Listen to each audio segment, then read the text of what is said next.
Brendan Paul? And how did he get arrested and released without any charges being filed on P Diddy? Man, check out this clip. And another young man named Brendan Paul, who works as Mr. Combs' mule. He acquires and distributes all of the drugs and the guns, listing him as someone who allegedly acquires and distributes Diddy guns and drugs. P. Diddy's alleged drug mule will not face jail time after reaching a plea agreement with prosecutors in Florida. But could the feds still be on his tail as P. Diddy's alleged drug mule? He's got guns and he's got the Tusi. And Tukey, it's a pink drug that is a combination of ecstasy and cocaine to procure blackmail on other people in the industry. That they all come and they have these drug-fused parties with underage boys, with underage girls, procuring what very clearly is blackmail on politicians. So what we are recognizing is that this ring also exists within Hollywood. Explosive allegation number 3 was that there's even a Ghislaine Maxwell, so to speak, a madame, and that is the other woman that is listed in this lawsuit, his chief of staff, Christina Karam. I don't know how journalists aren't interested in figuring out who this woman is. Her job, as alleged in this lawsuit, was to keep Diddy high. I'm going to tell you what this lawsuit says explicitly about her. According to Mr. Jones, during the 13 months he lived and traveled with Diddy, he witnessed defendant Karam openly order her assistants to keep Mr. Combs high off of gummies and pills. Defendant Karam required all employees, from the butler, the chef, to the housekeepers, to walk around with a pouch or a fanny pack filled with cocaine, GHB, ecstasy, marijuana gummies, and Tukey. I don't know if I'm saying that right. That's a pink drug that is a combination of ecstasy and cocaine. It was important to the defendant Karam to have Mr. Combs' drug of choice immediately ready whenever he asked for it.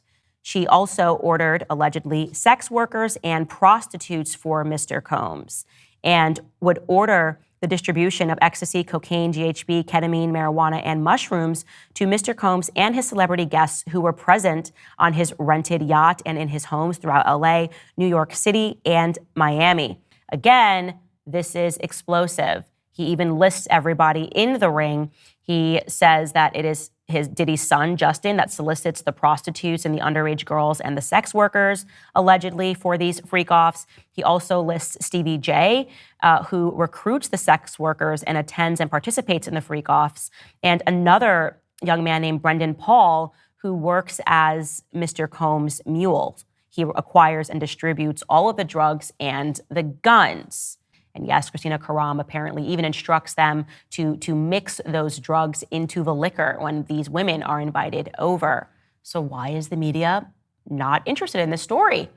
Well, here is explosive allegation number 4 coming from this lawsuit, that the person who sits at the top of this ring potentially is Sir Lucian Grange. He is the CEO of Universal Music Group. And he is, as a fact, one of the most powerful men in Hollywood. He runs, again, Universal Music Group, which is huge. Well, Rodney, the producer, is alleging that when Lucian would visit Diddy's house, the two of them would go into Diddy's bedroom and be locked up in there for hours. What does that mean? What are we supposed to think of that?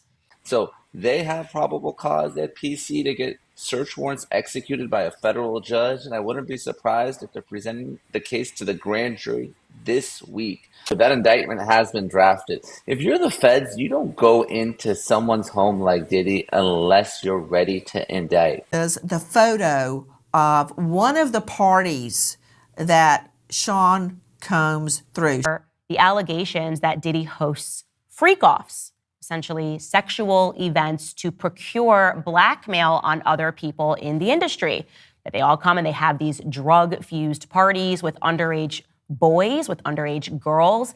And throughout this lawsuit, he names multiple current rappers that have been involved in these parties, right? So if you can suddenly record somebody and they're hooking up with a person that is underage, if you're doing drugs and Diddy has cameras on it, well, then Diddy owns you. And that is her rear end and genitals right there. Jake, this is incredibly disturbing footage, so I do want to warn our viewers. Okay, so there's another lawsuit that Diddy is hit with. A woman named April Lamppost came forward with the newest lawsuit against him. She claims that she met Diddy back in the 90s when she was a student at FIT, that's the fashion school in New York.